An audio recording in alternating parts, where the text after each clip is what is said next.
बेचने वाली चिड़िया। एक बड़े से जंगल में रूही नाम की चिड़िया रहती थी। रूही के मम्मी पापा रूही को बहुत प्यार करते थे। रूही अच्छे स्कूल में पढ़ने जाती थी। एक दिन रूही अपने स्कूल गई हुई थी और जब रूही अपने स्कूल से वापस आई तो रूही के घर में कोई नहीं था और रूही का घर पूरी तरह से आग में जल चुका था। रूही जैसे ही अपना जला हुआ घर देखती है, रूही जोर जोर से रोने लगती है कि तभी रूही की पड़ोसन सीमा कबूतरी रूही के पास आती है और रूही को चुप कराने लगती है। चुप हो जाओ रूही बिटिया। सीमा चाची, ये सब कैसे हो गया और मेरे घर में आग कैसे लगी? क्या बताऊं बिटिया, मैं तो अपने घर में थी। शायद तुम्हारी मम्मी किचन में खाना बना रही थी, तभी सिलेंडर फटा और तुम्हारे घर में आग लग गई। तुम्हारे मम्मी पापा सब घर के अंदर ही थे और दोनों की मृत्यु हो गई। रूही चिड़िया जैसे ही सुनती है कि उसके माता पिता अब इस दुनिया में नहीं रहे तो रूही जोर जोर से रोने लगती है। रूही बिटिया, तुम रो क्यों रही हो? तुम्हारे माँ बाप इस दुनिया में नहीं है तो क्या हुआ? मैं तो हूँ ना, तुम्हारी पड़ोसन होने के नाते मैं तुम्हें अपने घर में रखूंगी। और वैसे भी तुम्हारी मम्मी ने मेरे ऊपर काफी एहसान किए हैं, तो आज से तुम मेरी जिम्मेदारी हो। रूही सीमा कबूतरी की बात सुनती है और सीमा के घर में रहने लगती है। धीरे धीरे सीमा रूही को खूब प्यार करने लगती है। क्योंकि सीमा कबूतरी का कोई भी बच्चा नहीं था, इसलिए सीमा रूही को बिल्कुल अपनी बेटी की तरह रखती थी। लेकिन रूही को सीमा की गरीबी देखकर उसका काम में हाथ बटाने का मन करता था। सीमा चाची, क्या मैं भी तुम्हारे साथ काम पर चलूं? वैसे भी मैं सारा दिन घर में रहकर बोर हो जाती हूँ। नहीं रूही, तुम पहले ही घर का इतना काम करती हो। मेरा पूरा घर तुमने इतने अच्छे से संभाल रखा है। अगर तुम मेरे साथ जॉब पर जाने लगोगी तो बहुत थक जाओगी। तुम यहीं घर पर ही रहो। नहीं चाची, मैं भी अपने पैरों पर खड़ा होना चाहती हूँ। कब तक आखिर मैं आपके पैसों पर अपनी जिंदगी गुजारूंगी? अच्छा ठीक है, तुम भी चलना कल मेरे साथ काम करने। अगर मेरे मालिक के पास तुम्हारे लिए कोई काम हुआ तो मैं तुम्हें वहाँ काम दिलवा दूंगी।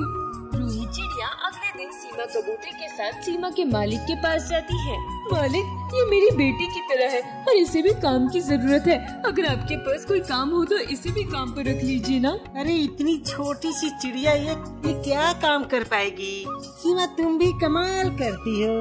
आखिर मैं छोटी सी चिड़िया को क्या काम दूं? और वैसे भी मेरा रेस्टोरेंट में तो काफी स्टाफ है, कोई भी पोस्ट खाली नहीं है। देखिए मालिक, कोई भी छोटा मोटा काम दे दीजिए। मेरी रूही सारे काम बड़े अच्छी तरीके से कर लेती है। इस समय तो कुछ नहीं है। जी सर, मुझे सारा काम आता है। मैं पढ़ी लिखी भी हूँ और घर का भी सारा काम कर लेती हूँ। वैसे तो मेरे रेस्टोरेंट में ये सभी चीजें अवेलेबल रहती है, लेकिन मेरे रेस्टोरेंट में पिज्जा कोई नहीं बना पाता। क्या तुमको पिज्जा बनाना आता है? अगर तुम आज के दिन में 3 पिज्जा बनाकर मेरे ग्राहकों को बेच दोगी तो मैं तुम्हें काम पर रख लूँगा। सामान तुम्हें सारा किचन में मिल जाएगा। बोलो, तुम्हें मेरी शर्त मंजूर है? लेकिन मालिक, पिज्जा तो कोई जल्दी खाना पसंद ही नहीं करता है। जी सर, मुझे आपकी शर्त मंजूर है। मैं 3 पिज्जा बनाकर बेच दूंगी।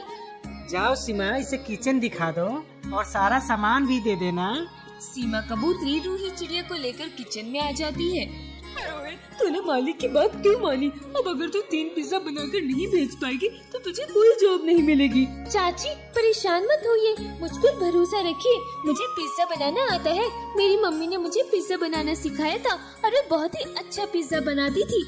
मैं अपनी मम्मी की रेसिपी ही यहाँ पर बनाऊंगी और देखिएगा, मेरे आज के दिन में 3 पिज्जा जरूर बिक जाएंगे। मुझे खुद पर भरोसा है। चल ठीक है, ये सारा सामान है। अगर और किसी चीज की जरूरत हो तो मुझे बुला लेना। सीमा कबूतरी के बाहर जाते ही रूही चिड़िया जल्दी से पिज्जा का बेस उठाती है और पिज्जा बनाने लगती है। रूही बिल्कुल अपनी माँ की तरह ही सुंदर और बहुत ही स्वादिष्ट पिज्जा बनाती है और दोपहर तक ही रूही के सारे पिज्जा बिक जाते हैं। बल्कि रूही ने पहले दिन में ही 5 पिज्जा बेच दी थी। अरे वाह रूही, तुमने तो 3 के बदले 5 पिज्जा बेच दिया। सच में तुमने बहुत ही अच्छा पिज्जा बनाती हो।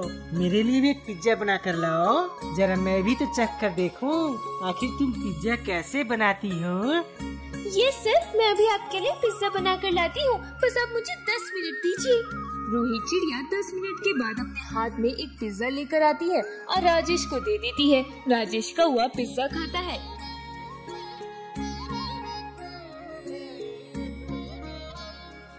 अरे वाह रूही, तुम्हारे हाथों में तो सच में जादू है। ये पिज्जा तो बड़ा ही स्वादिष्ट है। अब मुझे समझ में आया तुमने एक दिन में 5 पिज्जा कैसे बेच दिए। तुम्हारी जॉब पक्की हो गई। मैं तुम्हें महीने के 8,000 रुपये दूंगा।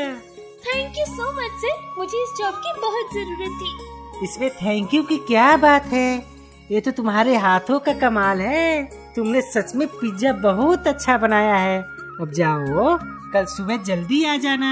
रूही, मैं तुम्हारे लिए बहुत खुश हूँ। सच में तुम इतना अच्छा पिज्जा बना लेती हो, मुझे तो ये बात पता ही नहीं थी। हाँ चाची, मैंने माँ को हर बार ये पिज्जा बनाते हुए देखा था, तो मुझे भी पिज्जा बनाना आता था। अच्छा ठीक है, चलो अब जल्दी से सो जाओ, सुबह फिर से पिज्जा बेचने जाना है।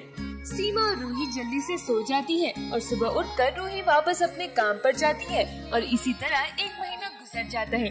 जंगल के सारे पक्षी रूही को पिज्जा बेचने वाली चिड़िया कहने लगे थे। रूही को अपनी पहली पेमेंट मिलती है। रूही 8,000 में से 2,000 अपने पास रखती है और बाकी के 6,000 सीमा को दे देती है। ये पैसे तुम मुझे क्यों दे रही हो रूही?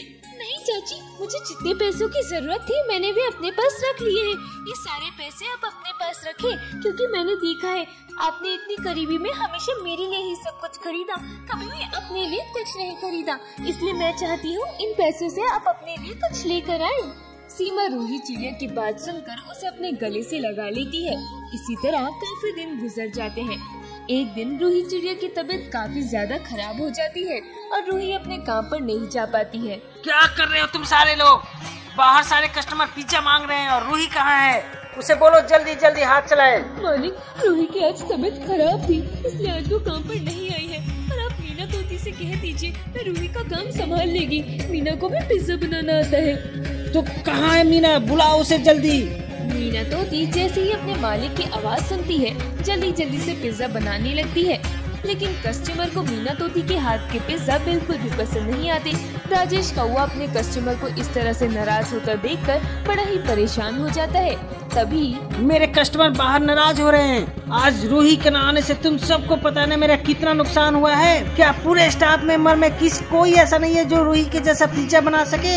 मालिक, मैंने कोशिश तो करी, बल्कि जो सामान रूही डालती थी मैंने भी वही सामान डालकर पिज्जा बनाया था, लेकिन पता नहीं क्यों अच्छा नहीं बना। तुम सब निकम्मे हो, किसी काम के नहीं हो। सीमा, तुम रूही को लेकर यहाँ आओ। आज से तुम दोनों इसी रेस्टोरेंट में रहना। अगर तुम्हें किसी भी चीज को जरूरत हो तो तुम दोनों मुझे बताना। मैं नहीं चाहता कि मेरा अच्छा खासा रेस्टोरेंट बंद हो जाए, इसलिए आज से तुम दोनों का यही रहना और रेस्टोरेंट में रहने का कोई भी किराया नहीं देना पड़ेगा।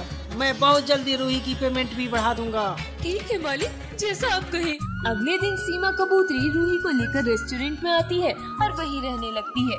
कुछ ही दिनों में रूही की पेमेंट भी बढ़ जाती है और रूही वही रेस्टोरेंट में रहकर पिज्जा बेचने लगी और खुशी खुशी अपनी जिंदगी बिताने लगती है।